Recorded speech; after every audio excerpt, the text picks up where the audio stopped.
Hi, it's Carrie with Picasso Cat Treasures coming to you from the absolutely gorgeous Napa Valley. I love living here. It's just beautiful all the time. I wanted to show everybody what I got for free. I did a little video on it a couple of days ago about getting a huge amount of stuff for free. So I wanted to go over this. If you can see it, I'll show you my skills with all of my camera skills. All that there. That box full of various items. I actually got about twice as much stuff as this free, but I immediately weeded out everything that I didn't think was sellable or I couldn't use it, and I literally took it and donated it immediately to a charity. So I wanted to talk about where I went and got this. So how do you find all free stuff? Well, usually people are doing curb alerts after garage sales, so always go to OfferUp, garage sale, Facebook Marketplace, and look for people who are doing curb alerts. That's the first thing. And do it in the morning. I did this Friday morning, I think, but normally you'd want to do it Sunday or Monday morning and just go look. But this one girl had been doing an estate sale, and she finally just got tired. And all she said was, you can come and take things, but you can't weed through it. If you want something in a box, you have to take the whole box. So I just took all the bags of clothing that she had. She said it was all women's clothes, and I looked around at the area. Her house was very nice. Her yard was well kept. She was a nice lady. I figured I'm probably going to be okay as far as just grabbing. It's probably not, things in there I don't want. And it also came with a whole bunch of jewelry and glassware and a couple things you don't see here that I've already polished up for sale.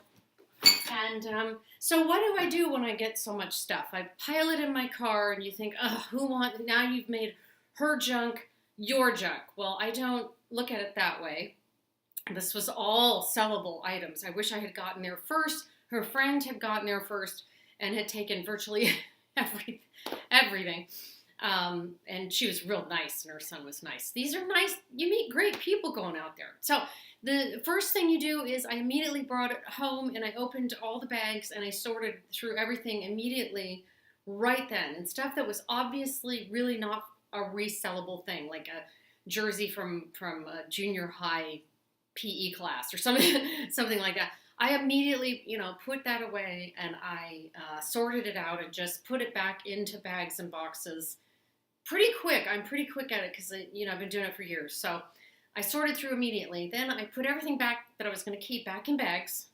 And then when I had time, I started going through things a little by little. And then I really started looking. This took me another maybe half hour, maybe hour at the most. I sort through things closer. I look and see if anything's stained, if, holes in it, what. And that's when I would normally set aside, these are extra large, medium, or I'd put aside like name brand, really high end. There were some very nice things in this grouping, and I'm going to show a couple of them to you. And so then I sort them out, and then what I normally do is I have a mannequin. I had a mannequin for a long time. I called Mabel, and she was just a torso, So I would just put stuff on on Mabel. Sorry, Mabel, and pin stuff on, and she was good. And then I finally, a store was going out of business here where I live, and I bought one of their full mannequins that's really gorgeous because they were selling it. And I call her Maven, and she's beautiful, and she's super easy to put clothes on. So I put everything out on a bed. I put it on a hanger first. I steam it. I look for any problems. Put it on Maven. I usually have to use clothespins to keep stuff on her because Maven is extremely tall and thin. And she never seems to put on weight no matter what. So she's plastic. That might have something to do. And I have to pin her in. Now, I quickly photograph things with either a camera or my cell phone. I recommend a camera when you're doing a huge amount because then you just stick the card in your computer. You can upload it in one sitting. Okay.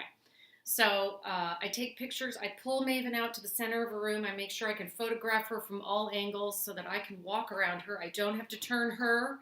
I just have to walk around her. Okay.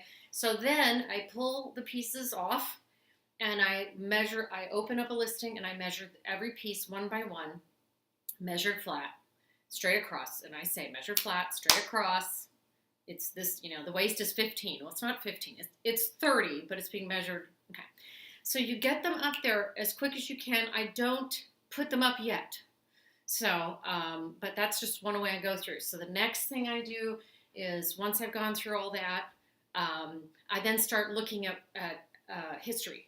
What's the history behind this item? What does it sell for? What is it sold for before? Are there a bunch of them that aren't selling? And I instantly try to price stuff. And it's, I'm pretty good at pricing now, but I really rely on the sold history of items that are like it. And case in point. Okay, so let's see if I can find, here it is. Okay, so one of the things in this lot was this gorgeous 14 petite. I think it's too small for me, but I'm going to try it on. I'm not a petite. But, well, maybe I am. I didn't think I was, but my goodness, this fits perfectly. What I love about this is it's DKNY for one, but it's got this really neat ruffled design. Okay, so this I would definitely look up and make sure fully lined. I have looked these up. They go for quite a bit of money. I'm pretty sure I could get $50 for this. It's in perfect condition. But okay, so once it's up on, I forgot one thing. Once it's getting steamed and I'm looking at it on a hanger, I roller it with lint roller, because that helps a lot. It's the perceived value of something. So if you take a little bit of time to make sure that you kind of straighten out the wrinkles and you take some of the lint off. I always tell people these are used items. I assume they will clean them, but so this particular grouping, I'm going to do real quick. Now over here, she had a bunch of costume items. Like this is definitely, well, I thought it was costume, maybe. This is definitely if you're in a Renaissance or a Dickens fair and you're at, you're saying, we have a Dickens fair here real close in South San Francisco that's a ball. And this would be something you'd wear as the dance hall girl, or. And over here is a peasant gown for more of a Renaissance, or you want to be a Renaissance queen. That's a really nice piece, and that was free, and it's got a lining in it. This is a really beautiful, I don't think it's a U.S. Coast Guard, because it's not the right labeling, but it's in perfect condition.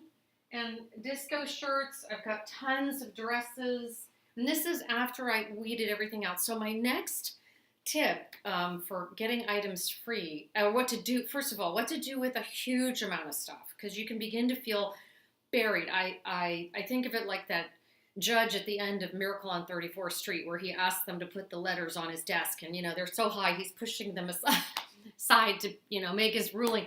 That's how I feel. So the first thing is just take it and immediately go through it when you get home. Don't put it aside, do it right away. Second is then go through it one by one to make absolutely sure there are no stains, holes, rips, tears, all that. Then sort, and then I try to have a one-day shooting spree. That my mannequin is pulled out in perfect condition. I've got my backdrop ready. I've got my computer open. I've got my drink and my snack, and I'm ready to go, and I can just knock that out. And the last thing is I put most everything on eBay. I'm just now going into Poshmark. I'm sort of going into Facebook or Fulfillment by Amazon. I'm having a problem with how high their fees are. Their fees are super high, but they can do what they want. They're Amazon. So, and I'm a huge fan of Amazon. I buy a ton of stuff on Amazon. So the thing about it is, often you'll find things in these free stacks that you go, oh, well, that's just trash. Not usually, not necessarily. So, in my box of finds, this is a bright necklace. Those are real, believe me, people pay a lot of money for them. You'll find things like old printer cartridges. She got rid of I think these are curtain tiebacks, brand new. They still had their bag. There were 2 pieces of 925 silver. These were just at the bottom of the bags and stuff. So I think the thing is don't pick, sometimes, especially if things are free, don't don't spend your time picking and choosing. There are places you can take items. So what I did is my last piece of advice is, other than sort quickly, resort a little slower, just so you make sure that you see any flaw, because it's really bad to send something that you know, this is really nice, no flaws, and they get it's a flaw. You know, you don't want to do that to people. And the other thing is, just have a day where when you get this much stuff in, do it right. Just list all at one time, and it's much easier if everything there. Okay, so my thought processes. But so somebody asked me, what else do you do to get free items? A legitimate question. I said I go everywhere. There's almost always a free box at a garage sale. I actually, when I was first starting out, I actually asked people, do you have anything that you want to sell or you don't want that you'd be willing to give to me so that I can sell? The more things you have listed on eBay, the faster, the more traffic you get. And if you can list very regularly, you get a lot more traffic that way too. So I really, when I've had slow times getting things, I ask for people, give me the stuff you don't want. I'll put up what I can. I'll donate what I can. Okay, next thing. If you have a Savers in your area, I don't know if Goodwill does this, but if you have a Savers, okay, you can take the stuff you didn't, you weeded through. It wasn't trash, but it wasn't anything you could probably sell, for a profit. You go, through that, make sure it's donatable. That's a good word to use, donatable. So somebody might want it or use it. So take it to Savers and ask for them to, you get a little coupon. And for every time you bring in a donation, they'll stamp it. And I think I can't remember, it's every 5 or 6 times you bring in a donation, you get 30% off a purchase. So even if you're giving it all, half of it away, you're still putting money toward getting a 30% off on a purchase. So every little bit helps. I'm telling you, it is, everybody hustles these days. Young people especially. I feel sorry for millennials, because they get these jobs and often they have no benefits, no vacation, they don't, nothing. And so they have to all side hustle on, they do Uber or Uber Eats, or they're driving for Lyft, or they're doing something to make a little bit extra money.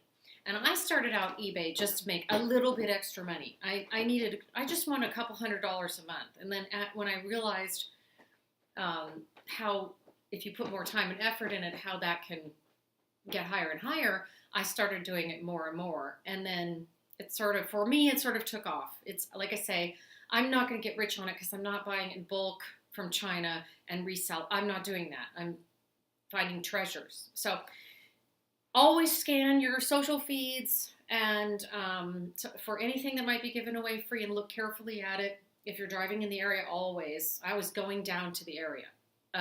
It was in Vallejo. I live in Napa, but I was heading down in that area to do some recycling of cans and a few other things. So I just went on down there.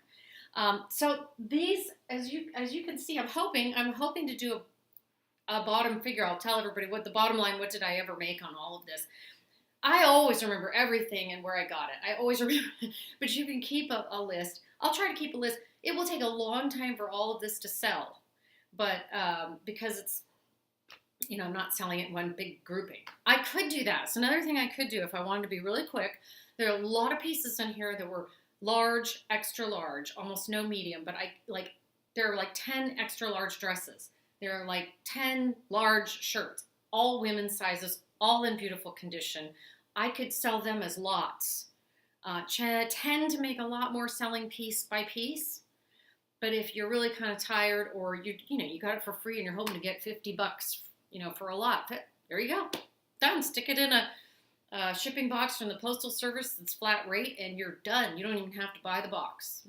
So if it's free, it doesn't mean it's worthless. So please take a moment to maybe give it a try and see if you can, if anybody has any tips, I'd love them. And as I always say, I love this. I have to show this in the end. This one, this is cool.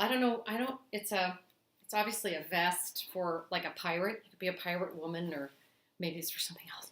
But I loved this, and I have to, this is going to be one of my parting thoughts. It's a bag that's been unopened, but it's a quote from F. Scott Fitzgerald.